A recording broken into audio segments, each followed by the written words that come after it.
Hi, everybody. My name's Paul Zajac. And I am Ole Stene.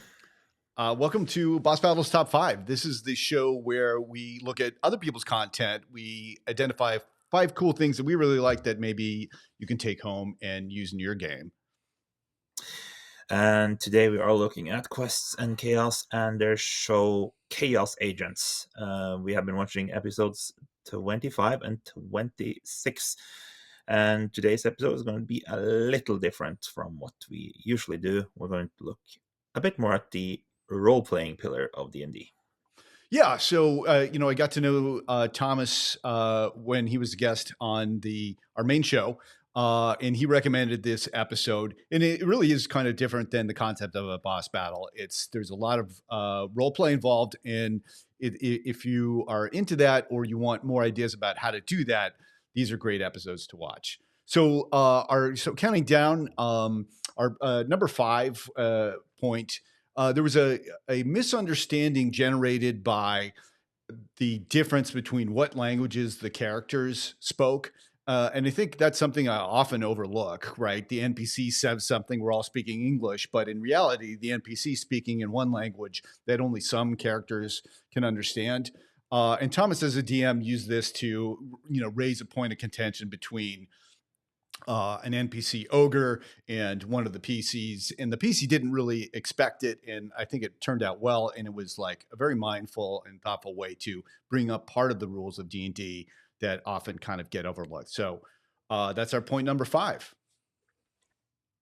So in number 4, we want to mention how the party takes a very long time describing their long rest and how each person how they act as they take stand watch, how they change between the watches and all the thoughts and mischief and things they do that develop their characters and to a degree their relationships. Yeah. I know that this is something that a lot of groups maybe struggle with doing. So a little advice there is that there's a lot of products out on the market that can help you role play such sequences if you want to look for that yourself. Yeah. The long rest, something I would definitely not be inclined to do myself, but I think they did it really well. We were talking about this a little bit before the show. It reminded me of like bands that play solos. Like there was a drum solo, everybody had their solo, and they pulled it off well. I think you potentially not pull it off well, but they did a good job. Okay. Point number three. I really like this. It was a humorous one. It ends up that the party, alongside some ogres, are cooking orcs, and the DM Thomas asks one of his players to make a survival check to see like do they know how to cook orc, and I think it was just like this absurd moment that you could really only get yourself into in a genre role playing game, but it was unexpected, and I really liked it. Yeah, I highly disapprove of cooking orc. That whole thing came out of number 2, which occurred before the cooking, which was a negotiation between the party druid and a band of ogres, not orcs, ogres. That was a lot of fun. He plays a low and high whist character, and so he um, tried to negotiate in a way with seeing the view of the ogre and appealing to stuff that ogres were into, and turned out that one of those things were cooked orcs. Very fun Yeah. scene. Yeah, it was good. And again, that's kind of like the opposite end of the, our channel is boss battles, not like friendly negotiations. But like I think part of us, this our channel artificially misses two other parts of D&D, right? The role play and exploration. And this was a great example of role play. I don't even think it would occur to my character to like negotiate with ogres. I'd be like ogres are for fighting, but it was done really well. Yeah, I like that scene as well.